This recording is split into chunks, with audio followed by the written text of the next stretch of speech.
Hey everyone, how's it going? I hope you're doing well. I'm doing pretty well today.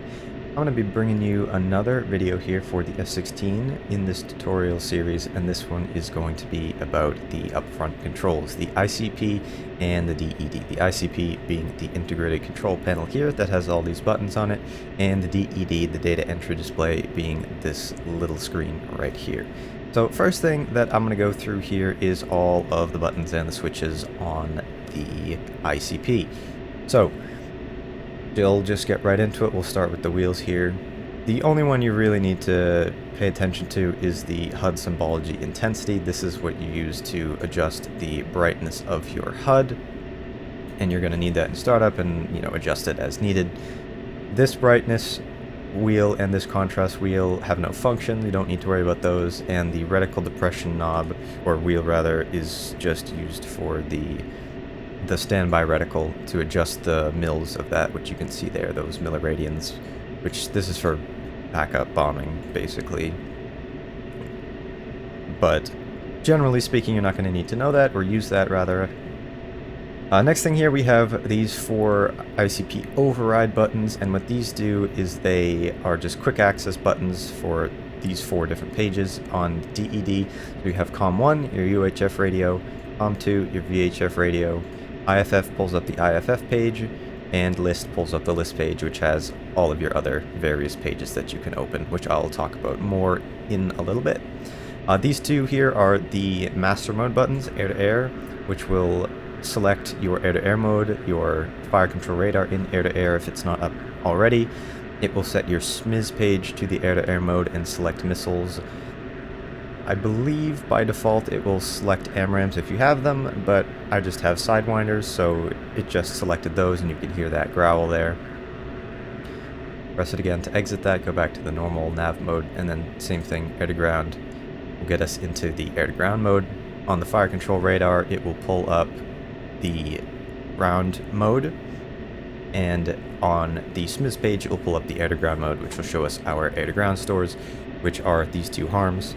I have this load up just because I got this Spongdahlem jet circa late or early 90s, because we're here at beautiful Spongdahlem this nice spring morning here on the new Cold War Germany map, which, by the way, I am loving. It is such a beautiful map. It's honestly one of the best ones, even though it's only just been released and hasn't been updated yet, but I'm looking forward to seeing the expansion. But I digress.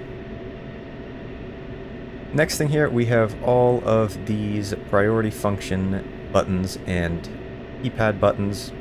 These, first and foremost, the numbers are just going to be, you're going to use those for entering anything like coordinates or radio frequencies, anything like that. Additionally, you have a number of other functions that you can use. You can see TILS and steer point, cruise, and so on and so forth. I'm going to go through those in some detail in just a little bit. Here you also have the Inker-Dinker switch, the DED increment switch, up and down. This can be used for, by default, where you have the little carrots right next to it, is to, change the steer point, 1, 2, 3, 4, back there. To select which data field that you have selected, you can use the Dauber switch here, down, and select those around, and that will be for any of your other pages. For example, on a TACN page, just press that priority button and use it, move it around here, and then input whatever the frequency is, 5-4, then sequence would just set that transmit receive. So sequence will change different parameters about that. Return will return you to the default page here. This switch here, you have drift cutout, so if you were dealing with a lot of wind, you would see the pitch ladder here, and your velocity vector would move over here, or the flight path marker would move over to one side depending on the wind direction. If that was kind of bothering you, then you could right-click this up to drift cutout, and it would recenter it. But usually I like to leave it there so I can kind of get an idea of where I'm actually going.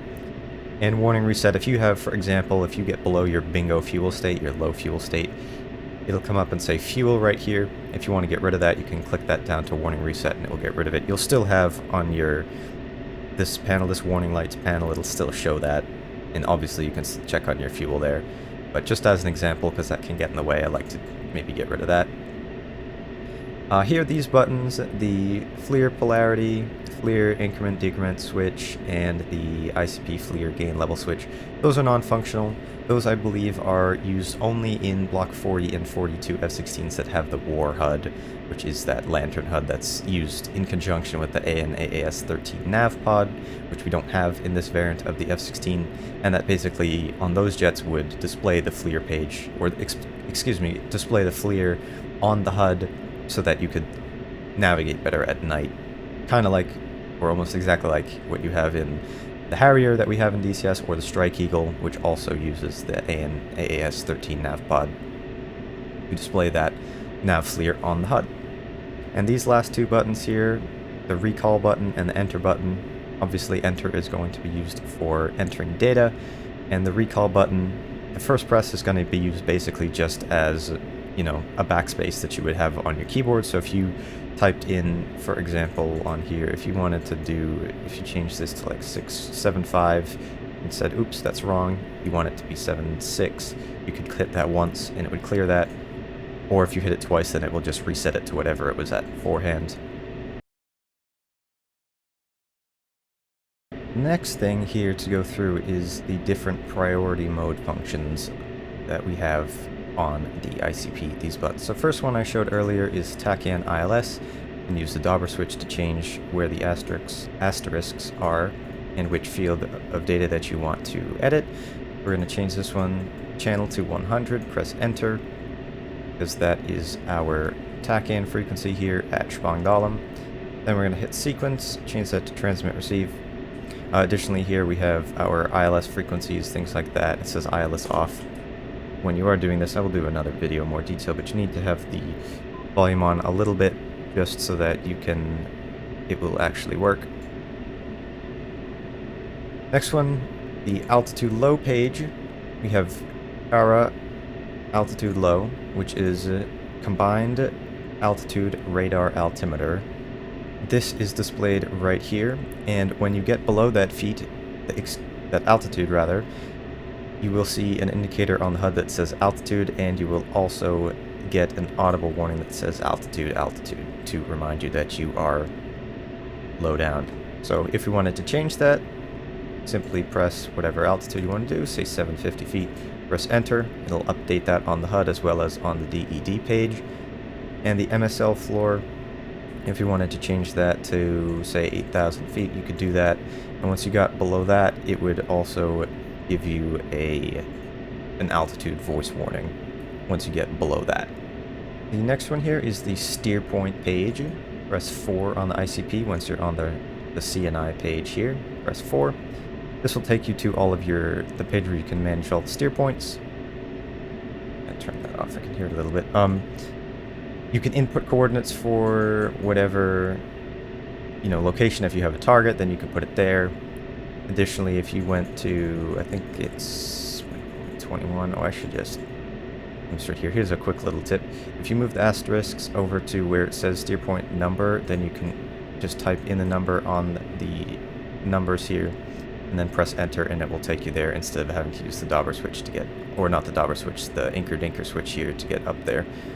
And then if you do that, if you press sequence, I think this is one of the one, it's only between steer points 21 and 25, and you press sequence, then you can move this over here and you can enter MGRS coordinates, which you utilize basically just when you're working with the JTAC, but I'm getting a little bit sidetracked here. I have another video on how to do close air support with the JTAC, and I go into that in more detail, show how to enter those. But basically what you would do here, if I just did that, you could look at the format, you know, you have the however many digits there, the 2, and then the decimal, and then 3 after that. So you could say if you wanted to put in on Air Force Base, if you wanted to put a waypoint there, you could come over, find this, click on it, it'll show you it in the grid coordinates, the MGRS coordinates, or you could go up here, see the different modes, either click on it or press left alt Yankee, that's left alt and Y, until you get to the right one, and then you could just look at what those coordinates are and then input them, and all you would do, you just go here and then press northing, and then, or southing, and then type in the coordinates, but not the subject of this. But that's the point of that page, is just to be able to manage your steer points. Okay, I have decided to go into the air for this next section because it will be easier for me to demonstrate some of the features here. So the next page that we're going to talk about here is the cruise page. So there are several sub-modes in this. First one we're going to talk about is time over steer point. So currently ahead of us, 56 miles out, you can see there, is our steer point 1, which is right above Han Air Force Base. Now, if we wanted to be over that, currently the time is 4 minutes to 7. I believe that's Zulu time. If we wanted to be there at, say, 7:15, so we entered 071500, that's our desired time over steer point, then this would be the minimum, required speed. Actually, let's just change that for sake of doing this. We'll change this to 05 there. So if we wanted to be there at that time, this is the required ground speed that we would need. Obviously, it's going up gradually because we're in active pause, we're just stationary. But it indicates the estimated time of arrival at speed we're at and the required ground speed in order to get there. And if you want to see the ground speed, you can display it on the HUD with the HUD velocity switch. Set that down to ground speed and it will show the speed that we're at. So, but usually I leave it in calibrated airspeed. The next page here, sub-page, is the range page. To access this from our cruise page with the time over steer point, we're going to press sequence. This will take us to the range. And then if we want to go, say, steer point 2, use that increment switch up to 2. This will indicate the fuel remaining that we'll have once we get to that steer point based on our current speed and the wind, which you can see the direction and the speed right there. Additionally, for all of these pages, if you press 0 on the priority switch here, 0, it will display a little caret, which will be our optimum airspeed. So if we wanted to return to this one and display the caret there, it would show a caret for the speed that we needed to fly at in order to reach that. Anyway, we'll go back to range. That about covers it. It's a pretty straightforward one. It will show you the fuel that's remaining there so you can estimate your range better. Next page is the home page. So we're going to press sequence again. And then we can come down here and set our home waypoint. So we're going to set that up to 2 because that's Pongdalam. That's where we're going to be. This will show the fuel remaining when we get there and our optimum altitude for our maximum range that we can get, again based on our airspeed and the wind direction. One last thing about the home page that I forgot to say is if you press 0 to enable those carets, first of all you'll see speed, but you will also see your optimum altitude indicated. So obviously it says 32,000 and a bit feet. We're well below that, so the caret's right at the top there, but if we were to climb up, then you would see it leveling out at about 32,500 feet to indicate where that is, so you have an actual visual indicator of what your optimums are for that. Our next page here, again by pressing sequence, is the EDR or endurance page. So you can adjust which steer point you want to navigate to there. It will give you the time to bingo fuel, which is your low fuel state. I believe by default it's set to 2,000. I think I didn't change it here, so it's still at 2,000. That also again shows our wind speed and altitude, and this is our optimum Mach to fly at for our maximum range that we can get, our maximum endurance or flight time that we can get with our remaining fuel based on our current altitude and the wind speed. Okay, the next page is the time page.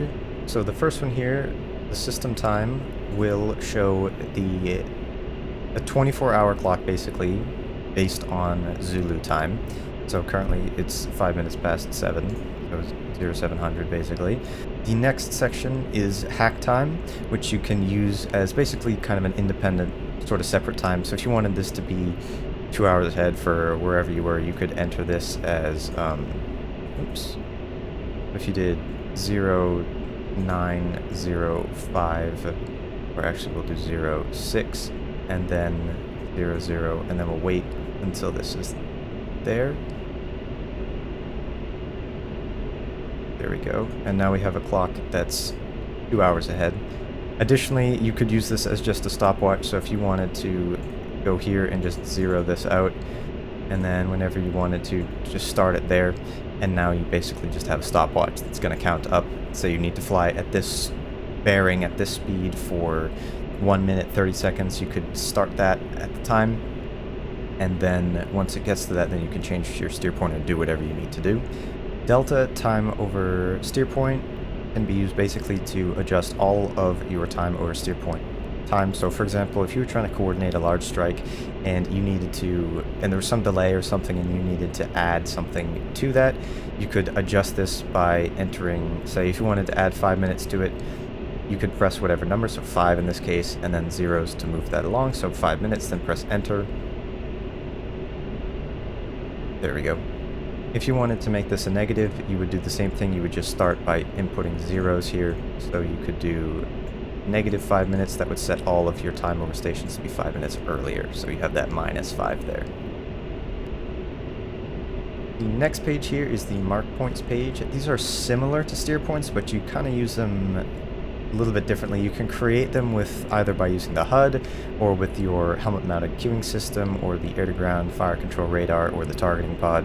And that's, for example, if you found some targets in an area that you wanted to go back to later, but maybe you had something that was a higher priority, for example, you could create a mark point on that target, go do your other thing, and then you could fly back to that mark point and engage whatever targets are there. I'm not going to go through in great detail how you create them right now. I'm going to do a future video on that, but that's basically what that page is for. The next page here is the fix page, which allows you to correct horizontal errors within the INS-only navigation solution. So if you have a waypoint and you want to adjust its location a little bit, or it's in an inaccurate location, then you can utilize this by either overflying that, or you can utilize the fire control radar, or the HUD, or the targeting pod, and creating a fix with that. And it will show the distance. The delta here is basically the horizontal distance between where the INS says the point is and where you're looking at. So obviously, if we're at overfly, we're at 74.33 nautical miles, that, because we're not over it right now. So that is indicated also by the fact that we are 74.4 miles from that selected steer point. But we could use the fire control radar, lock onto an area, or the HUD, or the targeting pod, and we could get a fix on it with those sensors and correct errors with them. The next page here is the altitude calibration page. This one, as well as the fix page, I have never used. I've never had a reason to use it, really. This one is complicated, I'm not going to lie to you. And also, because of how complicated it is, I'm going to read a brief entry from the DCS manual. I will link that in the description. All of the information on this one is extensive, and because I've never used it, nor have I really found a reason to use it, I don't think I'm going to do a full video on this in the future, but if you want to learn about it, definitely check that out in the manual and read through it, but I'm just going to quote this. So, the altitude calibration DED page is accessed by pressing 9/ACAL button on the ICP keypad when in the CNI DED page. That's the home one, the default one. The Auto ACAL DED page allows the pilot to select the sensors that are used to automatically correct vertical errors within the INS-only altitude and displays the status and overall accuracy of the Digital Terrain System, DTS. When the Auto ACAL submode is selected, the MMC will utilize the Kalman filter to combine GPS or DTS data with the INS-only altitude to generate a blended system altitude. Note, the Auto ACAL page is the default ACAL submode, however, Man ACAL submode may be selected if necessary. If the Man ACAL submode is displayed, Auto ACAL submode will be selected by placing the DED asterisks over the Man data field and pressing any ICP keypad button 1 through 9. So,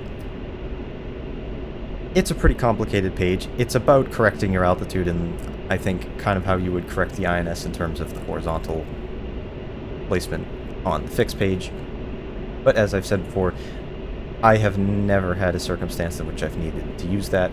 I believe that would only be an issue if you had some kind of system failure, which does not happen in DCS unless you enable random system failures, which I do not. So, for all intents and purposes, you can disregard that page. The next thing to go through here is the list pages, or pressing the list override button, and all of these other pages that are here. So I'm going to go through these kind of quickly because there are a lot of them, and there's also more under the miscellaneous section. Some of them are not modeled in DCS at the moment, or probably won't ever be, but there are some that are important, and I'll talk about which ones I find to be the most important. So, first one, destination. This can be used to update the location of targets, of steer points that you have already put in. 2, the bingo page will show you your total fuel and will set the bingo or low fuel state. Bingo is usually a calculated fuel state that will give you enough fuel to get home, basically. So once you get to bingo, you're supposed to leave and RTB or divert if you have to.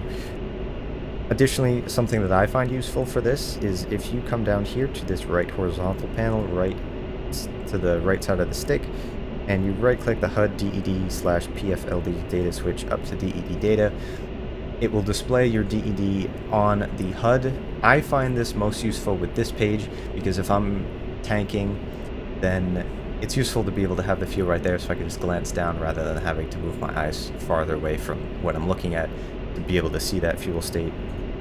Next one is the Visual Initial Point VIP page. This will allow you to select the VIP steer point and modify the position of the target relative to the location of the VIP steer point. So you could utilize this if you were doing close air support and you had an initial point that you were going to be starting from every time, and then you could give yourself a bearing and a distance and to the target and what the elevation of that target is to more easily be able to facilitate your close air support operations. Because generally speaking, or oftentimes in real life, they will establish an initial point and then make their attack runs from that point, and the JTAC might give them instructions and directions to the target from that. So if you were talking onto, or if you were being talked onto a target by a JTAC, and they gave you maybe a distance from that visual initial point so they would know where it was, you'd know where it was. They could say it's 12 miles at bearing 064, and then you could put those in, they give you the altitude for it, and then you would be able to more easily locate that target. That is a method that I would imagine would be useful, but I've never used that because the JTACs in DCS give you exact coordinates of the target. They can't talk you on. You would have to do that with a human JTAC, but anyway. Next is the nav page. This basically gives you the overall accuracy of the navigation system. Normally on this page, next to system accuracy and GPS accuracy, it normally says high for indicating a high degree of accuracy, but it may say no track, which means that it's not tracking any satellites.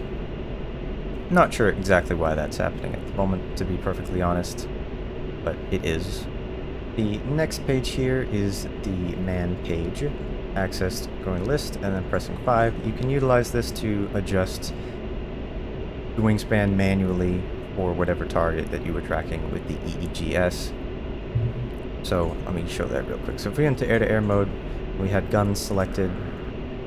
I'll pause this here. You can see this EEGS, this is the funnel here, which will indicate. So if you basically, when you're trying to dogfight with something using the guns, you want to place them right there, so if their wingspan is in there, then you should be able to hit them. You'll also, if you have a radar lock, it'll put a circle around it, and you'll have some other symbology, but that's not the subject of this video.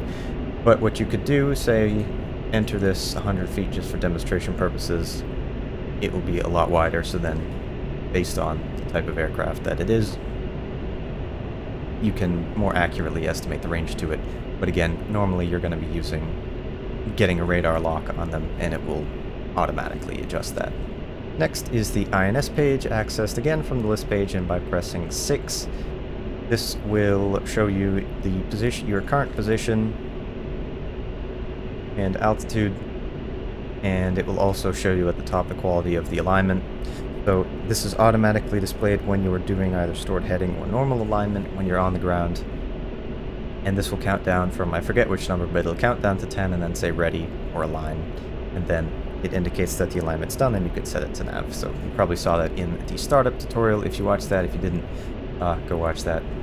Okay, so I'm gonna do this in voiceover because I don't know where my mind was, but when I was doing the countermeasures part here, I messed up absolutely everything, so I'm just gonna do this really briefly now. So, next page here is the countermeasures page, list, and then press 7, and then that will take you to the countermeasures page.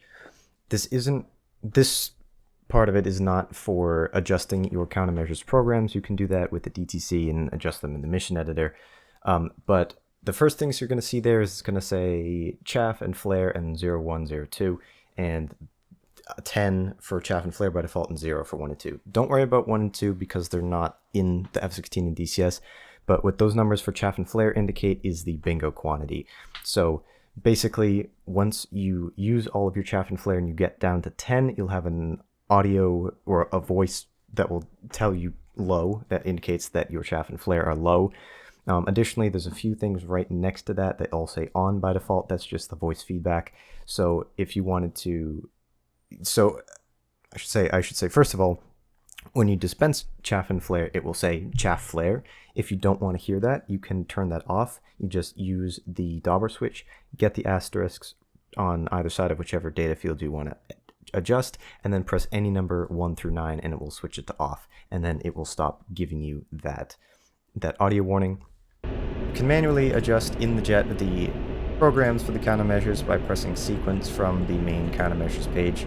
This will be burst quantity, burst interval, so that's basically the number that's going to be dispensed and the time between each one being dispensed, as well as salvo quantity and salvo interval. Next one's here, 8. You can use this to switch to air-to-air mode or air-to-ground mode. It's just an alternative way of doing it. Pressing 0 on that, or that one. I don't know why you would do that instead of pressing the master mode buttons, but you could do that if you wanted to. Next is the VRP mode, which is sort of the reverse of the VIP mode. So this is the information to get from the target to the visual reference point. It will give you the target steer point, the bearing from that, and the range and the elevation difference between those 2 points. And these last 2 pages, that before we get to the miscellaneous pages, we have this one, which doesn't really do anything. And we have the data link page, which is for managing various information and parameters regarding the data link system, which I will go over probably in another video in some more detail, but that's what that is for. Okay, last section here. I actually forgot to mention this just a second ago, but to access these ones where it says R and E, you would press recall or enter respectively to enter those pages. To access miscellaneous, we're going to press 0. Most of these are not actually functioning. So 1, 4, and 7, those are not implemented at the moment. Neither is 3 or 6, you don't need to worry about those. But magvar, magnetic variation, this is basically just the variation between the magnetic heading and the true heading, and it varies depending on where you are in the world. But it's automatically set, or by default set to auto, so I would just leave it there. Laser, in views we don't have a targeting pod, but if we did, I think by default your targeting pod code and your laser spot tracker code are set to 1688, but you could adjust those. There's a range of frequencies that they can operate in, or codes that they can operate within. I'll go through this in more detail in a video when I am talking about that specifically, but this is where you would go rather to adjust your laser codes for either emitting from the targeting pod or searching for with the LST function.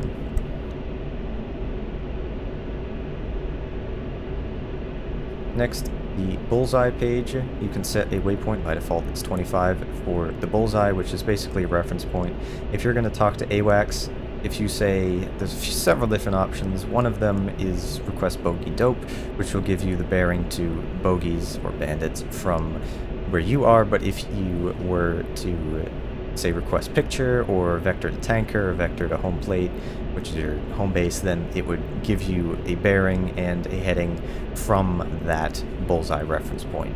So if you had that, a waypoint with bullseye, then you could basically set this to whatever waypoint it was. Say it was, you set it to 1,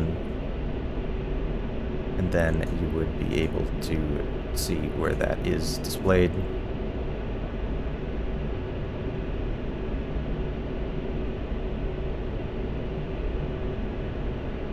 There we go.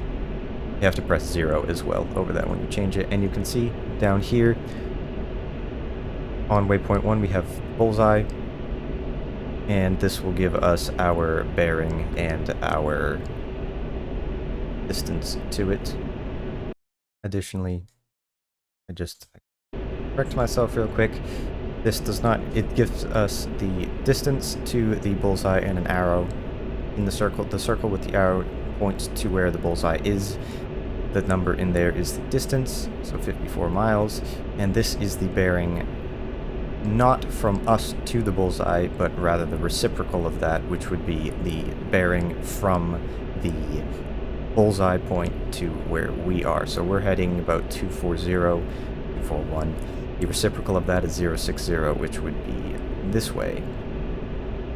Next one here, by pressing recall, takes us to the joint helmet mounted queuing system page, the helmet mounted display page. You can use this if you press sequence. You can use this to align. That's the main thing that I use it for. I don't have one of those on right now, and I believe that I showed how to align that in my startup tutorial, so go check that out and see that, learn how to do it. Now, the last things here, which are not there because we do not have the... Here we go, there's one of them. So, if we have harms, which we do, and they're powered on, which they are now, we have this one that pops up now, which is the harm page. Now you have different tables for the harms. These also, note that I'm going to be going over in more detail in the future, but we have different tables you can see swapping through here. All of these are for different types of radars, so the harm seekers are going to be scanning for these different ones. We can manually input the different frequencies for those different ones. There's a different code that corresponds to each one, I believe, in the manual, either in Chuck's guides and or the Eagle Dynamics F-16 manual. There's a table that shows what each one of those is, if you want to know what they all are. Again, I'll link those in the description. But you can manually input the frequencies for the types of radars that you're planning on encountering, so that it will kind of make the scan cycles more efficient in order to find or just be looking for those specific types of radars, because it can't look for every single one at the same time. Additionally, the one that's missing here, where E is, it's basically the same thing, but it's an HTS page. It's used for the harm targeting system, which we don't have on the aircraft right now. I will put a picture of it on the screen, what that page looks like.